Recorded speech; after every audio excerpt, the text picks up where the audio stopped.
안녕하세요. 고비세 피터입니다. 오늘은 6월 1일 가상자산 시장 투자자들에게 힘들었던 5월달이 지나가고 이제 새로운 달이 시작이 됐습니다. 5월달 한번 돌이켜보면은 일단 비트코인 기준으로 38% 하락한 그런 한 달이었습니다. 이게 월별 추이로 봤을 때 비트코인이 두 번째로 가장 크게 조정을 받았던 달로 기록이 되고 있습니다. 가장 심했던 거는 2011년 9월달 한 40% 정도 조정을 받았다고 합니다. 2018년 11월 달에는 37% 정도 조정을 받았고 이제 그거보다 조금 더 이제 심각한 수준의 조정을 받은 5월 달이었습니다. 네, 그럼 실제로 5월 달에 어떤 일들이 벌어졌는지 지금은 많은 분석들이 많이 나오고 있는데 제가 본 여러 가지 분석 중에서 그래도 가장 이제 흥미롭다고 생각되는 분석이 있어서 여러분들께 공유드리고자 합니다. 글라스노드라는 이제 데이터 업체에서 나온 분석인데 기본적으로 지금 비트코인 시장 에서의 참가자를 크게 세 가지로 분류를 하고 있어요. 롱텀 홀더, 쇼트텀 홀더, 그 다음에 채굴자 이렇게 세 가지로 분류를 해서 롱텀 홀더는 기본적으로 2020년 이전부터 들고 있던 사람들을 나타내고요. 쇼트텀 홀더는 2021년 금년 들어와서부터 시장에 참가를 하고 있는 사람들, 그리고 이제 채굴자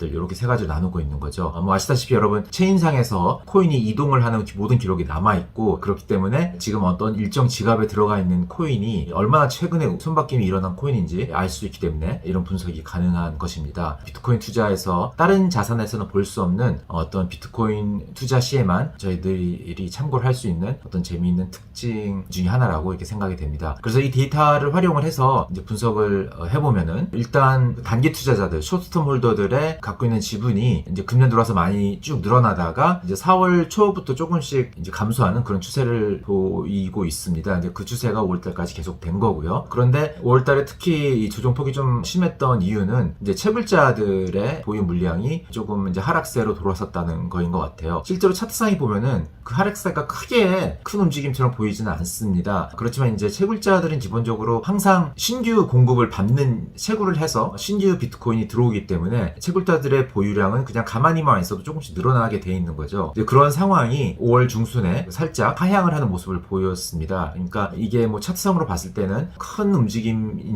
아닌 것처럼 보일 수는 있으나 평상시에는 쭉 상승을 하던 그런 모습을 보였던 차트가 여기서 돌아섰다는 게 특히 이제 그 주말에 그 매도 물량이 많이 나오면서 굉장히 가격에 강한 하방 압력을 가하는 그런 효과가 있었던 걸로 이렇게 생각이 됩니다. 그 다음에 이제 롱텀 홀더들은 기본적으로 1월 달에 굉장히 강세장이 있을 때 한번 거기서 이익 실현을 했던 것 같아요. 근데 여기서 말하는 롱텀 홀더는 제 생각에는 이게 2020년 이전에 들어왔던 사람들 얘기하는 거라면은 2017년 불장에서 꼭지에서 물린 사람들도 포함이 되어 있을 것 같습니다. 이제 그런 분들은 물론 많은 분들이 손절을 하면서 나간 분들도 있었지만은 계속 버텼던 분들 많이 있으리라 생각이 돼요. 그분들 입장에서는 금년 1월달 12월 말부터 1월달 초 중반까지 있었던 불장 때 굉장히 털고 나가는 그런 인센티브가 굉장히 많았겠죠. 그래서 거기서 그 롱텀 홀더들의 이익 실현이 좀 있었던 것 같고 그 이후로 꾸준히 이 롱텀 홀더들의 보유량이 이제 늘어나는 모습을 보이고 있으면서 그 트렌드는 뭐 4월달, 5월달 이 최근에 있었던 이 큰 조종장에서도 그렇게 변하지 않는 그런 모습을 보이고 있었습니다. 그래서 이 모든 것을 봤을 때 기본적으로 이 단기 보유자들의 이익 실현이나 아니면 뭐 손절이나 이런 걸로 인해서 5월달에 크게 하락장이 오기는 했지만은 만약에 이제 제가 항상 얘기하는 그 기관 투자자들의 유입이 계속 진행이 되면서 단기 보유자들의 보유량이 또 늘어날 것 같아요. 이 단기 보유자들의 하방 폭도 사실 그렇게 크지는 않습니다.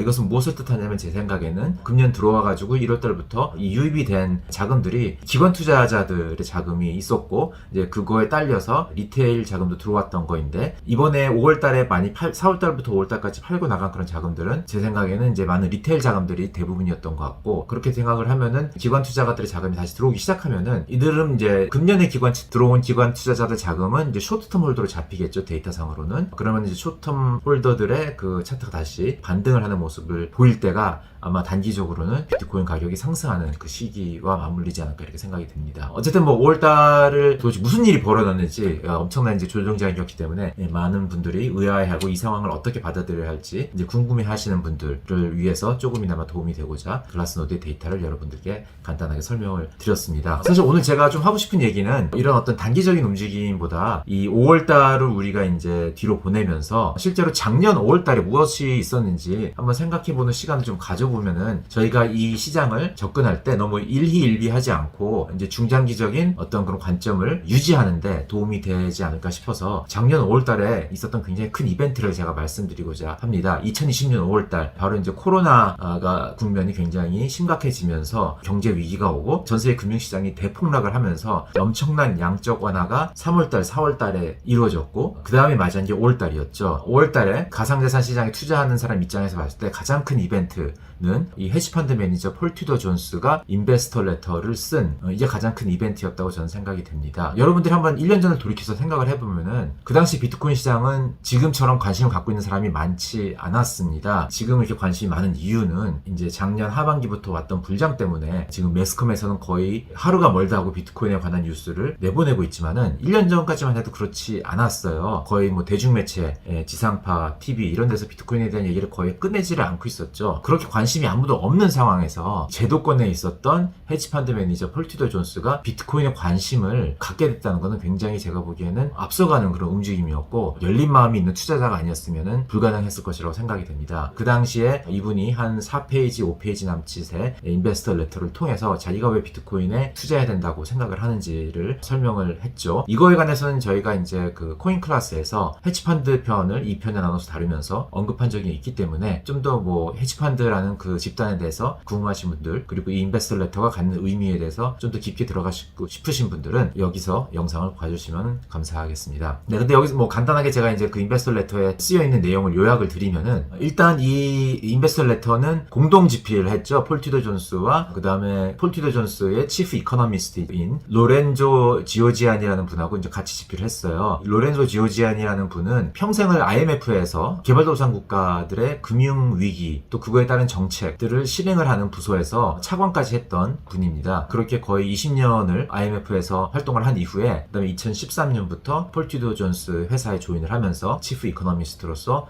일을 하고 있는 분이죠. 그렇기 때문에 이분은 통화정책이 어떻게 실물 경제에 영향을 끼치고 책임감 있는 통화정책을 하지 않았을 경우에 어떤 일들이 벌어지는지 굉장히 여러 나라 케이스를 많이 본 그런 전문가라고 할 수 있습니다. 그런 분들하고 같이 이제 공동 집필한 그런 레터예요. 그래서 이 레터의 내용을 보면은 코로나 이후에 엄청난 양적 완화가 이제 무엇을 뜻하는지 이제 궁극적으로 그것이 가져올 인플레이션에 대한 우려 이런 게 써 있고요. 그래서 그런 어떤 인플레이션의 해지를 위해서 여러 가지 초이스가 있는데 투자자로서 그 중에 비트코인이 엄청나게 매력적인 자산이다. 그 이유 중에 하나가 다른 전통 금융 자산에 비해서 인플레이션 해지로서의 역할을 굉장히 잘할 수 있는 거를 거의 동일한 수준으로 갖추고 있는데 그거에 비해서 시가총액이 너무나 작다는 거죠.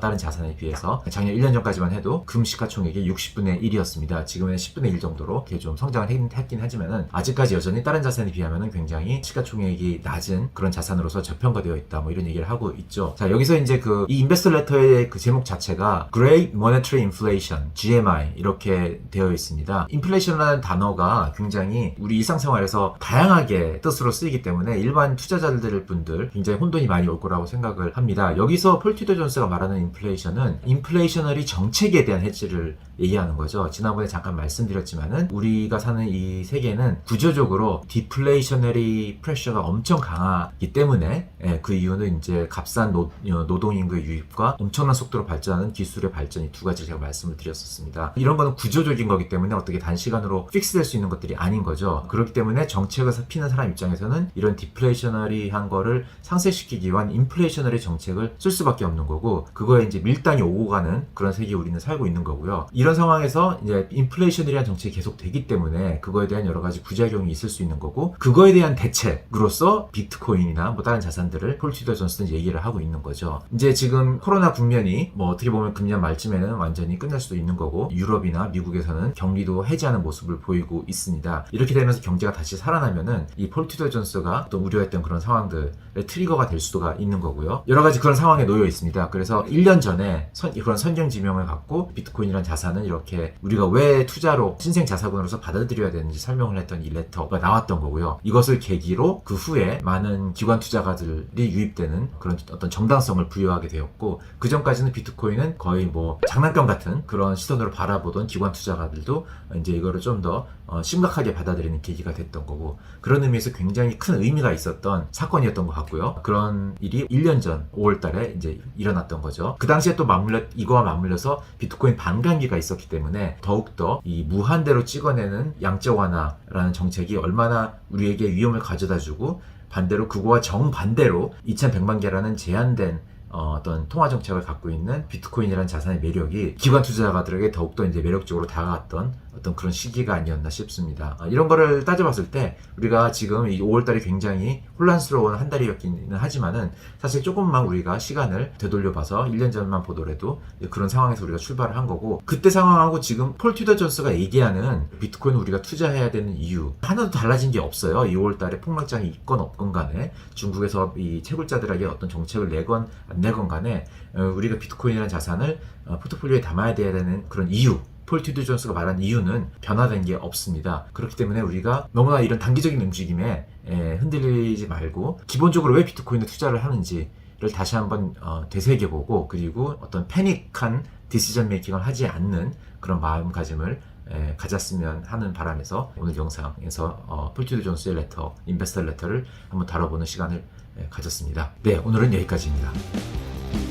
바이바이.